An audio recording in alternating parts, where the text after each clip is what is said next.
आज हम कक्षा 12वीं रसायन शास्त्र के इकाई 4 और ये है रासायनिक बल गतिकी केमिकल काइनेटिक्स। इसके पिछले पीरियड में आपको बताया गया है कि रासायनिक अभिक्रिया करने की दर अलग अलग होती है और उसको हम 3 वर्गों में अध्ययन कर चुके हैं। वे अभिक्रियाएं जो अत्यंत फास्ट होती हैं, जिसको अभिक्रिया होने में माइक्रो या पिको सेकंड लगते हैं, वे अत्यंत तीव्र गति से होने वाली अभिक्रिया है। उसका हम निर्धारण नहीं कर सकते। दूसरी अभिक्रिया जो एकदम धीमी गति से संपन्न होता है, जैसे लोहे का जंग लगना, ये भी अत्यंत धीमी गति से होता है और इसको सालों वर्ष लग जाते हैं अभिक्रिया होने में, तो इसका भी हम दर का निर्धारण नहीं कर सकते। अब तीसरी प्रकार की जो अभिक्रियाएं हैं, जो सामान्य अभिक्रियाएं या धीमी गति से होने वाली क्रियाएं कहलाते हैं, ऐसे अभिक्रियाओं में भाग लेने वाले अणु, परमाणु या आयनों की संख्या को हम अभिक्रिया की आणविकता या फिर मोलैरिटी ऑफ रिएक्शन कहते हैं। तो मोलैरिटी ऑफ रिएक्शन परिभाषा है, अभिक्रियाएं एक या एक से अधिक पदों में संपन्न होता है तो उन पदों को जिसमें अभिक्रियाएं धीमी गति से होता है, जिस पदों को हम धीमी गति से होने वाले पदों को हम दर निर्धारण पद कहते हैं, और दर निर्धारण पद में भाग लेने वाले अणु, परमाणु या आयनों की संख्या को अभिक्रिया की आणविकता या मोलैरिटी ऑफ रिएक्शन कहलाते हैं। जैसे यहाँ पर कुछ एग्जाम्पल दिया हूँ। जैसे ओजोन का अपघटन होकर ऑक्सीजन और ऑक्साइड बनाते हैं, परमाणु बनाते हैं, ऑक्सीजन के अणु और परमाणु बनाते हैं। ये जो है, इसमें धीमी गति से होने वाले एक अणु भाग ले रहे हैं, इसलिए इसकी आणविकता 1 है। यहाँ पर देख रहे हैं नाइट्रिक ऑक्साइड और ओजोन क्रिया कर नाइट्रोजन डाइऑक्साइड और ऑक्सीजन देते हैं। इसमें 2 अणु जो है वो भाग ले रहे हैं और ये 2 अणु जो है ये धीमी गति से होने वाले अभिक्रियाओं पर निर्भर करता है, पद पर, और इसको हम द्विक अणु अभिक्रिया कहते हैं। द्विक ये जो है अभिक्रियाएं, ये सैद्धांतिक होती हैं। अभिक्रिया की आणविकता जो है सैद्धांतिक मान होता है। उसके बाद इसका मान 1, 2, 3 हो सकते हैं, 3 से अधिक नहीं हो सकता, क्योंकि यहाँ पर ये बताया गया है कोई भी रिएक्शन जब होते हैं तो 3 से ज़्यादा अणु एक साथ नहीं टकरा सकते, इसलिए इसकी आणविकता 1 हो सकती है, 2 हो सकती है, 3 हो सकती है। इसी के आधार पर एका अणु, द्वि अणु या त्रिक अणु के नाम से हम उसको जानते हैं। इसका जो मान होता है ना तो भिन्न में होता है और ना ही शून्य में होता है, ये सैद्धांतिक मान है। तो इस प्रकार से इसके जो गुण होते हैं। दूसरा होता है अभिक्रिया कोटि या आर्डर ऑफ रिएक्शन, और ये अभिक्रिया कोटि, आर्डर ऑफ रिएक्शन और अणु संख्या तक मोलैरिटी ऑफ रिएक्शन, इसके अंतर आते हैं अधिकतर। कई बार पूछा गया है, बहुत इम्पोर्टेंट है, दोनों परिभाषा आते हैं या इनका जो है दोनों में अंतर आता है। तो यहाँ पर अभिक्रिया की जो कोटि है उसको हम क्या कह सकते हैं, तो हम ये कहते हैं किसी अभिक्रिया में भाग लेने वाले दर समीकरण, किसी अभिक्रिया में भाग लेने वाले दर समीकरण के अभिकारक के उन समस्त घातों के योग होता है जिस पर लगाई जाती है, उनका योग को ही हम अभिक्रिया की कोटि कहते हैं। अभिक्रिया की कोटि का मान 1, 2, 3, 4 भी हो सकता है, उसके जैसे नहीं हो, वहाँ 3 से ज़्यादा नहीं हो सकता। इसका मान भिन्न भी हो सकता है, इसका मान शून्य भी हो सकते हैं, जिससे मैं बताऊंगा किसका मान शून्य होता है, किसका मान भिन्न भी होता है। तो ये जैसे मान लीजिए यहाँ पर 3 जो अभिकारक हैं, ए बी सी 3 अभिकारक हैं, ए के ए अणु, बी के बी अणु, सी के सी अणु भाग लिए हैं। अब ये कोई प्रोडक्ट बना रहा है, उत्पाद बना रहा है, तो अभिक्रिया की दर नियम से, दर मतलब R बराबर माइनस dx/dt, माइनस से दर्शाता है सांद्रता में कमी t समय में। अब ये जो है दर नियम या दर बराबर, ये समानुपाती हटाते हैं, एक कांस्टेंट लग जाता है k, a power p, b power q, c power r। कोई जरूरी है कि आपका, मान लीजिए आपका ये इसके 3 अणु है, लेकिन इसके 3 अणु में 2 अणु दर निर्धारण पद है, मतलब भाग ले रहे हैं, तो इसलिए ये 3 नहीं होगा बल्कि 2 होगा। 2 अर्थात मतलब a की जगह में आ जाएगा p, b की जगह में आ जाएगा q, c की जगह में आ जाएगा r। अर्थात हम अभिक्रिया की कोटि इन समस्त घातों के योग के बराबर होता है। मान लीजिए इन सभी का योग को यदि हम n कर दें तो n बराबर हो जाएगा p plus q plus r। अर्थात मान लीजिए आपका 1 है, 1 है, 1 है, तीनों एकक है, तो हो जाएगा 1 प्लस 1 प्लस 1, 3 हो जाएगा। मान लीजिए इसका मान 2 है, तो 2 प्लस 1 प्लस 1, इसका मान 4 हो जाएगा। इस प्रकार तो इसकी जो अभिक्रिया की कोटि का जो मान होता है उन समस्त घातों के योग के बराबर होता है, जो दर निर्धारण पद अभिक्रियाओं में लगानी पड़ती है, लगाई जाती है। जैसे इसका बताया मैं, इसका मान 0 भी हो सकता है और इसका मान भिन्नात्मक भी हो सकता है। जैसे मान लीजिए आपका ये होता है एस्टल्डिहाइड। एस्टल्डिहाइड जो होता है, सूत्र है CH3CHO। ये एस्टल्डिहाइड है, इसका जब अपघटन होता है, अपघटन यानी टूटता है, तो ये बनाता है मीथेन, और ये मीथेन बन जाएगा और बन जाएगा CO, कार्बन मोनोऑक्साइड, मीथेन और कार्बन मोनोऑक्साइड। तो इसकी जो अभिक्रिया की कोटि होगी ये आपका R बराबर K CH3CHO 3/2। देखिए यहाँ पर देख रहे हैं, इसकी जो अभिक्रिया की कोटि है वो होगा 3/2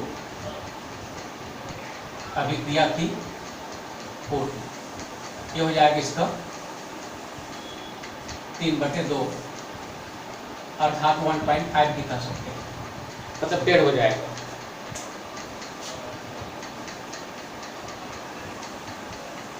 तो ये हो गया इस प्रकार के जो अभिक्रियाएं हैं। जैसे बताया एस्टल्डिहाइड का जब अपघटन होता है, ये अभिक्रिया की कोटि इसका हो जाता है 1.5। इसी प्रकार से अभिक्रिया कोटि का मान 0 भी होता है। जैसे मान लीजिए अमोनिया का अपघटन, अमोनिया NH3 ट्वाइस क्रिया करके बनाता है H2 और N2, और ये हो जाएगा K बराबर NH3 और यहाँ पर 0। यहाँ देख रहे हैं 2 मोल है, लेकिन इसकी सांद्रता इस पर निर्भर नहीं करती, यहाँ 0 हो जाता है। इसका मतलब ये हुआ कि यदि किसी अभिक्रिया की सांद्रता, यदि किसी अभिक्रिया की सांद्रता उसकी अभिक्रिया की दर पर निर्भरता नहीं करता, ऐसे अभिक्रियाओं को हम शून्य कोटि अभिक्रिया कहते हैं। तो यहाँ पर देख रहे हैं अभिक्रिया की दर R बराबर K NH3, ये हो जाएगा 0। तो 0 मतलब ऐसे अभिक्रिया को हम कहते हैं शून्य कोटि अभिक्रिया, और इस प्रकार की अभिक्रिया में सांद्रता पर कोई प्रभाव नहीं पड़ेगा। अभिक्रिया की दर जैसे इसकी सांद्रता बढ़ाएं या घटाएं, अभिक्रिया की दर वही रहती है, कांस्टेंट रहती है, जिस पर कोई प्रभाव नहीं पड़ता। ऐसे अभिक्रियाओं को हम शून्य कोटि अभिक्रिया के नाम से जानते हैं। एक और होता है छद्म प्रथम कोटि अभिक्रिया या छद्म एका अणु अभिक्रिया। छद्म एका अणु अभिक्रिया।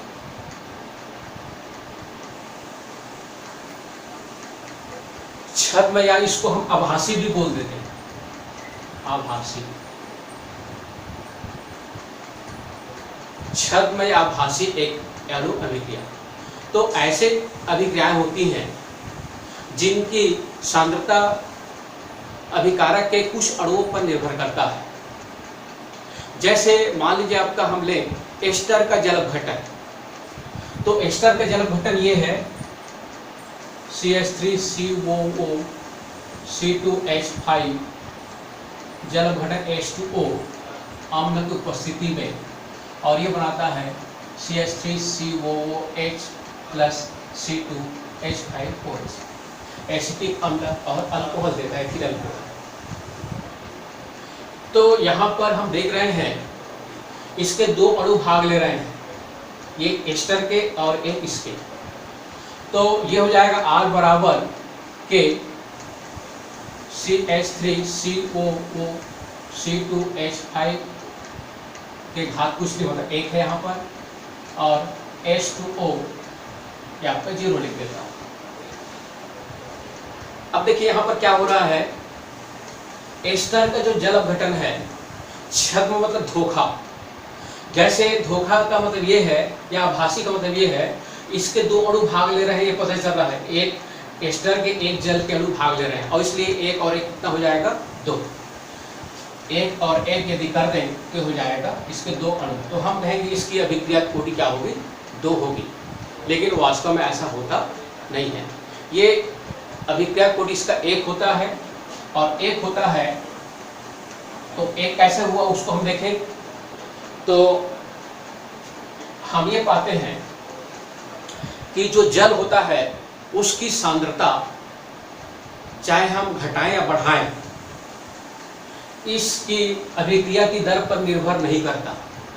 मतलब जल इतना अधिक होता है कि जल की सांद्रता में कमी कर दें या वृद्धि कर दें, इसकी अभिक्रिया को कोई प्रभाव नहीं डालता। तो जब इसकी सांद्रता जो है इसकी प्रभाव नहीं डालता, तो हम कहेंगे यहाँ पर इसकी अभिक्रिया सांद्रता क्या है, 0 पर निर्भर करेगा। तो अर्थात ये हो जाएगा इसका घात 1 है, तो ऐसे अभिक्रिया को हम कहते हैं प्रथम या एका अणु अभिक्रिया, छद्म एका अणु अभिक्रिया या छद्म प्रथम कोटि अभिक्रिया। और इस प्रकार से ये जो ऐसे अभिक्रियाएं होती हैं जो देखने पर, समीकरण देखने पर लगता है या 2 या 2 से अधिक अभिक्रिया होगी, लेकिन वास्तव में ऐसा होता नहीं है। और ऐसे आभासी अभिक्रियाएं जो होते हैं, छद्म आभासी अभिक्रियाएं की जो कोटि होती है वह क्या होता है, कम होता है। और इस प्रकार से जो अभिक्रिया होता है उसको हम कहते हैं छद्म या आभासी एकक अणु अभिक्रियाएं।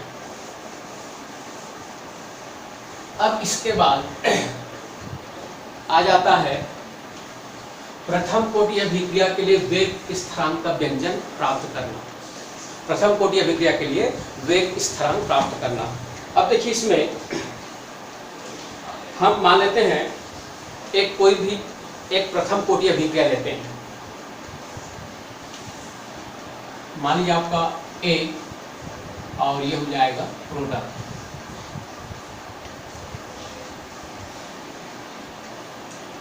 यहाँ पर देख रहे हैं ये जो अभिकारक है वो प्रथम कोटि का है,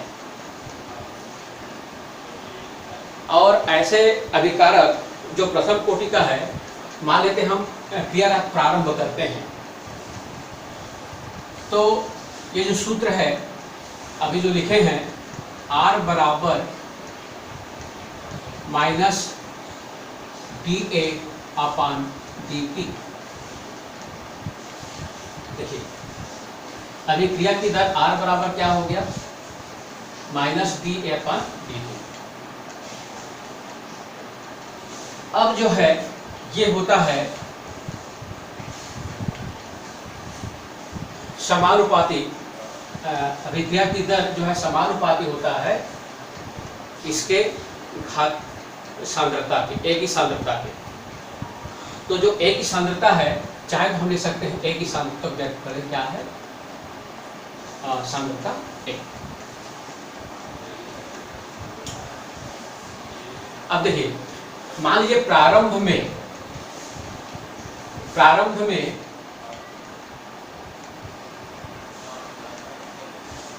मान लीजिए A अणु लिए या A मोल पदार्थ लिए, A मोल पदार्थ,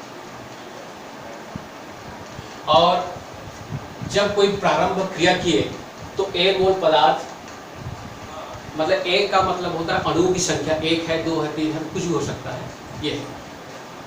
अब ए मोल है, ये प्रारंभ में कुछ नहीं बनेगा, मतलब ये 0 मोल है। जब टी समय पश्चात, ये प्रारंभ मतलब टी बराबर 0 समय है, और ये समय टी पश्चात, टी समय बाद ए में से x माइनस घट जाता है, और x बोली समय बाद ए में से x माइनस घट जाता है, और x मोल पदार्थ में बच जाता है। टी समय पश्चात ए में से x माइनस घट जाता है, और ये x पदार्थ क्या हो जाता है, बच जाता है। या हम ऐसे कहें, ये पदार्थ की प्रारंभिक सांद्रता है और ये पदार्थ की t समय के बाद सांद्रता है। अब जो है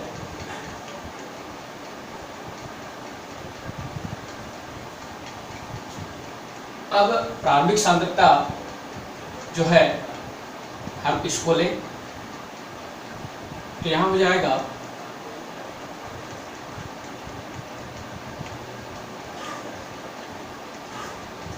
dx अपान dt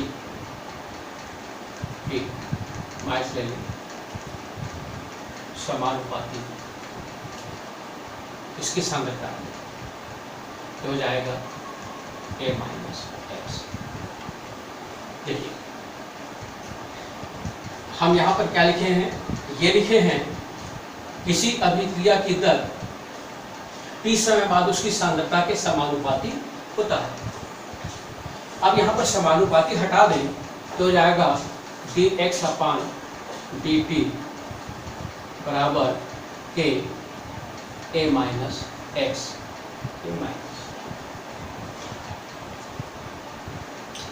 इतना हो गया। अब क्या करें, समानता लाने के लिए dt को इधर गुणा कर दें और a माइनस एक्स को यहाँ कर दें। ये हो जाएगा minus dx upon a minus x, इसको यहाँ कर दिए, dt को यहाँ कर दें बराबर k इंटू dt। अब देखिए यहाँ पर एक गणित में एक मेथड होता है जिसको हम कहते हैं समाकलन। समाकलन का मतलब होता है, मान लीजिए बहुत सारे आंकड़े हैं, उस आंकड़ों में से एक छोटे से आंकड़े को लेकर हम उस पूरे पर निष्कर्ष में पहुँचे। जिस प्रकार से जैसे हम चावल पकाते हैं तो चावल पका है या नहीं पका है ये जानने के हम एक दो चावल छू कर देखते हैं और पूरा अनुमान लगा लेते हैं कि बाकी चावल इस प्रकार से जो कंडीशन में पक गया है नहीं पका है वो हम निष्कर्ष निकाल लेते हैं।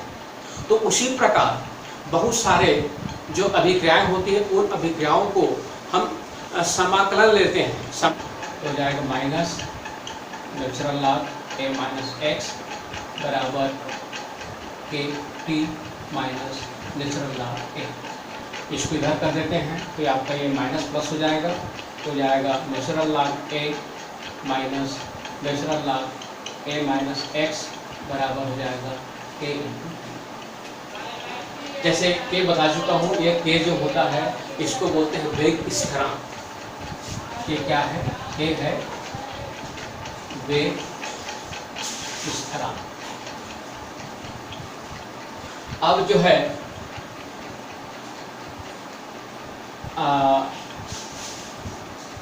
लॉग नियम में जो माइनस होता है वो नीचे आ जाएगा, तो हो जाएगा नेचुरल लॉग a बटे a माइनस एक्स बराबर के टी। यहाँ पर ये जो माइनस है नीचे करेंगे तो हो जाएगा आपका ये प्लस हो जाएगा और ये हो जाएगा नेचुरल लॉग a बटे a माइनस एक्स।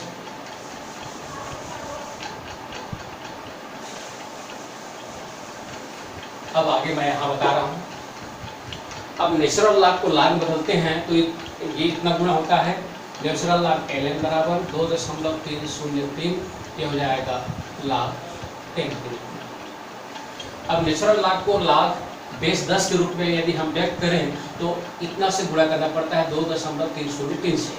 तो ये हो जाएगा 2.303, ये हो गया log 10 a/a माइनस x, और ये हो गया kt, चाहे kt बिना भी लिख सकते हैं। तो ये हो जाएगा k बराबर p को 3 गुणा करके सिंसिया कर दीजिए, 2.303 t log 10 a minus x। अब ये जो प्राप्त हुआ समीकरण, इसी को हम कहते हैं प्रथम कोटि अभिक्रिया के लिए वेग स्थिरांक। क्या कहेंगे हम? प्रथम कोटि अभिक्रिया के लिए वेग स्थिरांक। कुछ नहीं है, मतलब यहाँ पर हम चाहे तो जोड़ सकते हैं 1, तो 1 कहलाएगा प्रथम कोटि अभिक्रिया के लिए वेग स्थिरांक। अब देखिए यहीं से शून्य कोटि के लिए निकाले हैं। अब शून्य कोटि अभिक्रिया क्या है, यह भी बहुत इंपॉर्टेंट है। तो अब हम ले लें, अब आगे हम लेंगे प्रथम कोटि अभिक्रिया के बाद शून्य कोटि अभिक्रिया के लिए व्यंजक प्राप्त करना। अब मान लीजिए आपका ए प्रोडक्ट है, t बराबर 0 समय में इसकी सांद्रता a है, ये 0 है। t समय बाद सांद्रता a माइनस x, और ये है x। अब वेग स्थिरांक या अभिक्रिया की दर के लिए सूत्र होता है r बराबर माइनस dx अपान dt। यहाँ पर a ले लें, हम a लिए हैं तो इसकी सांद्रता a, समानुपाती ये हो जाएगा a माइनस x, और ये 0।